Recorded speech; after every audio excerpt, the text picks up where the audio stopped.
ओम नमः शिवाय। प्रिय श्रोताओं, जब भी कोई अच्छा इंसान इस दुनिया से जल्दी चला जाता है तो यह सवाल हमारे मन में ज़रूर आता है कि भगवान अच्छे लोगों को अपने पास जल्दी क्यों बुला लेते हैं। यह एक ऐसी भावनात्मक सोच है जिसे हर इंसान ने अपने जीवन में कभी न कभी महसूस किया होगा, खास तौर पर जब हम किसी ऐसे इंसान को खोते हैं जो बहुत दयालु और अच्छा था, जबकि दूसरी ओर कुछ बूढ़े लोग बिना किसी परेशानी के लंबी जीवन जीते रहते हैं। सनातन धर्म और गरुड़ पुराण जैसे धर्म ग्रंथों में जन्म और मृत्यु के कई गहरे रहस्य बताए गए हैं। इन्हीं रहस्यों में से एक रहस्य यह भी है कि अच्छे लोगों की मृत्यु जल्दी क्यों हो जाती है। आइए एक पौराणिक कथा के माध्यम से इस गहरे प्रश्न का उत्तर जानते हैं, जिसे स्वयं भगवान शिव ने माता पार्वती को बताया था। तो आइए प्रिय भक्तों, सुनते हैं शिव पार्वती संवाद। एक समय की बात है, कैलाश पर्वत पर भगवान भोलेनाथ अपनी पत्नी माता पार्वती के साथ बैठे हुए थे। तभी माता पार्वती के मन में एक गहरा प्रश्न उत्पन्न हुआ, जिसे जानने के लिए वह बहुत उत्सुक हो गई।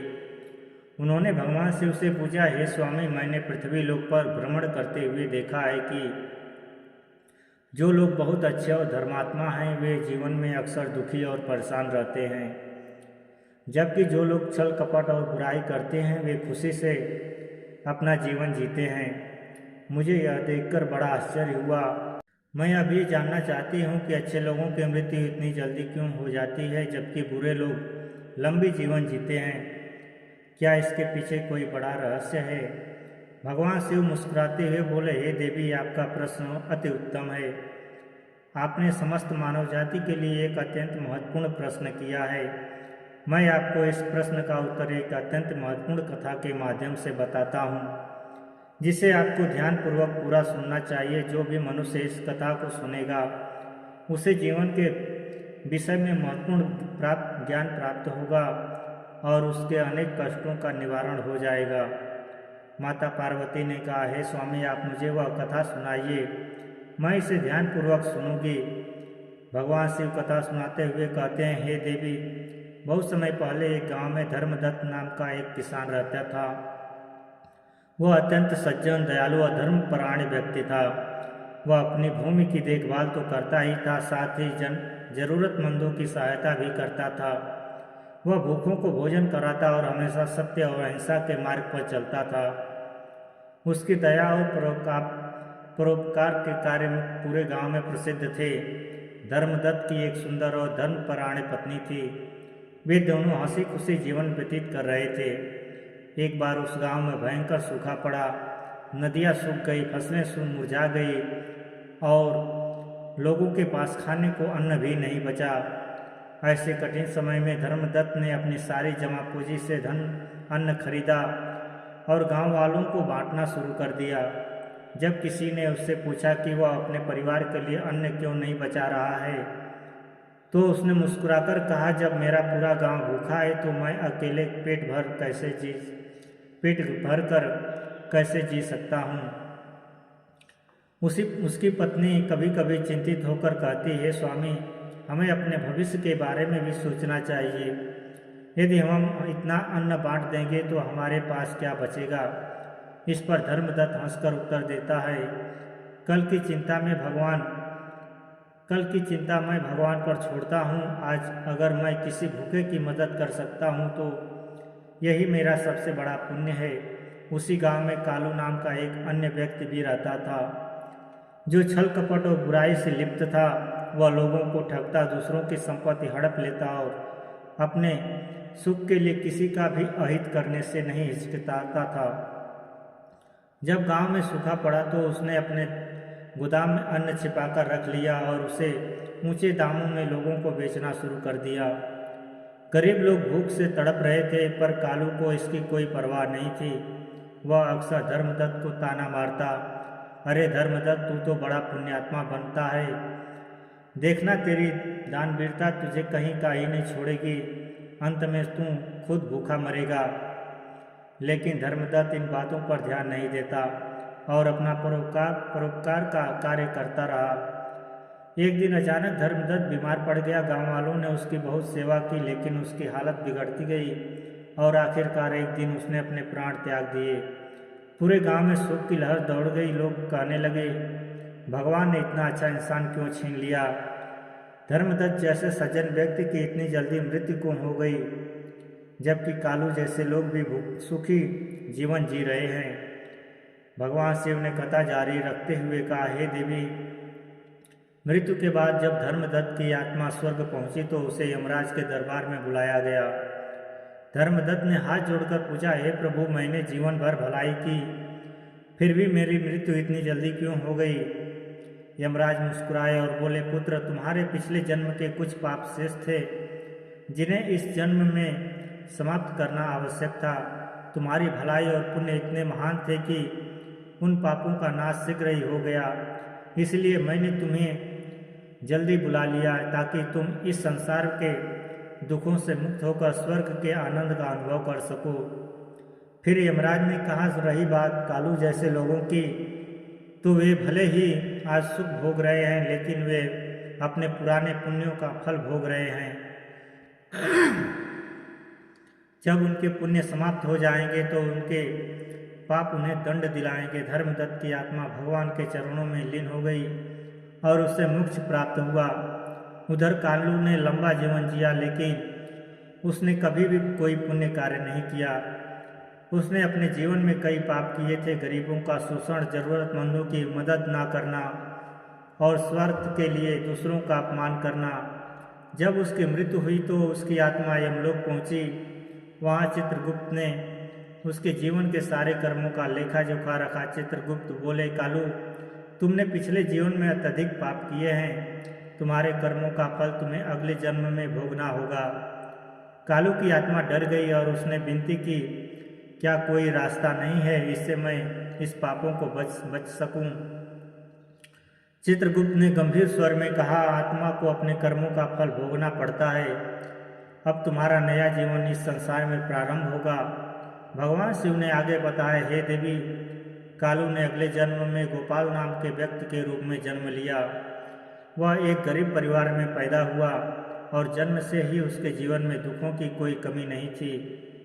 घर में गरीबी थी, माता पिता बीमार रहते थे और भोजन के लिए उसे दूसरों के खेतों में मजदूरी करनी पड़ती थी।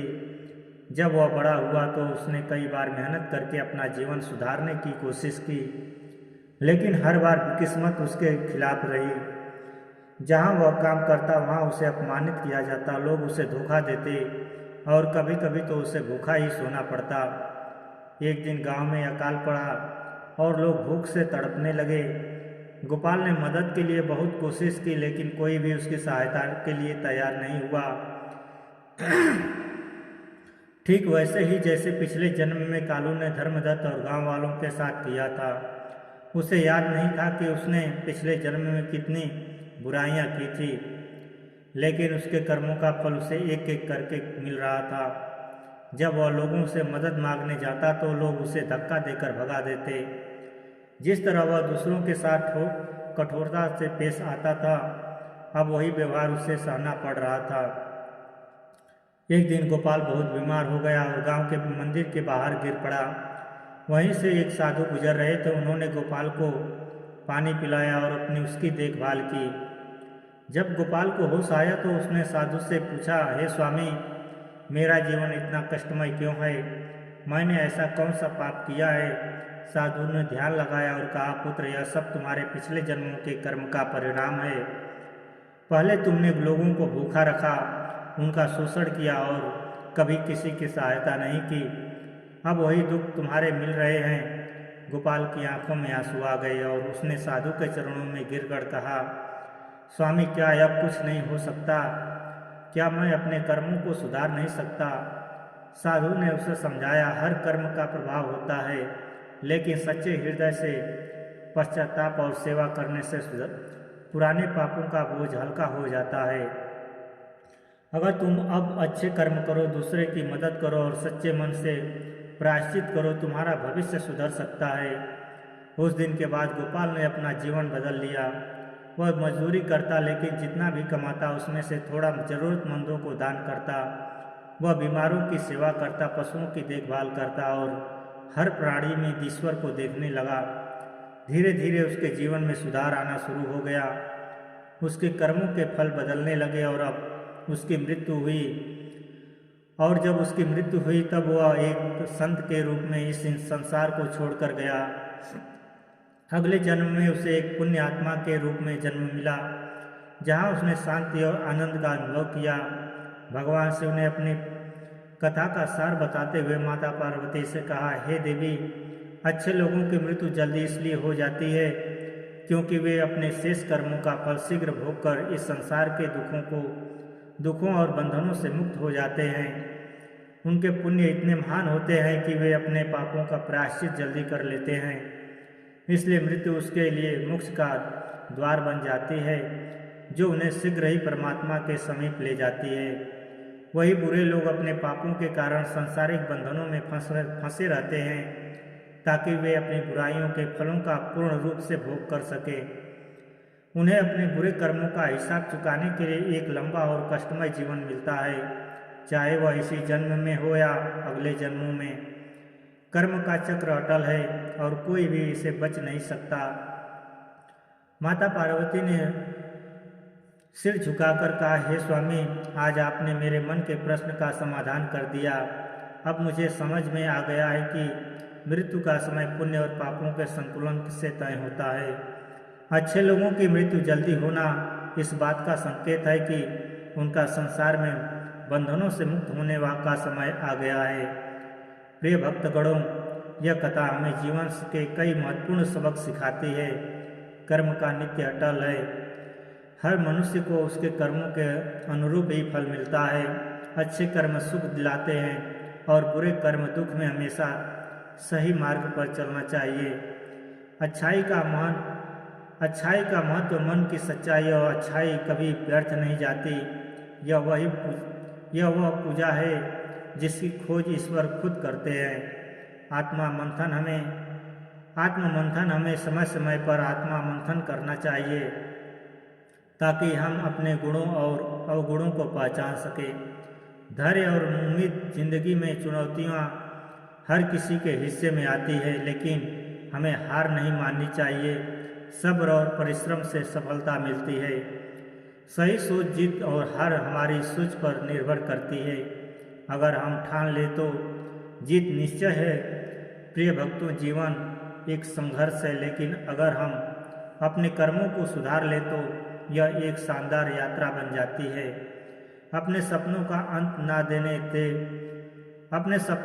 ना होने दें और अपने हौसले को हमेशा बुलंद रखें। याद रखें, कोशिश आखिरी सांस तक करनी चाहिए। मंजिल मिले या तजुर्बा, दोनों ही चीज़ें नायाब होती है। इसलिए अपने जीवन को व्यर्थ न जाने दें। अपने परिश्रम को लगातार करते रहिए। कामयाबी आपको एक ना एक दिन अवश्य ही मिलेगी। मिलते हैं अगले वीडियो में, तब तक के लिए धन्यवाद। जय श्री कृष्णा, राधे राधे।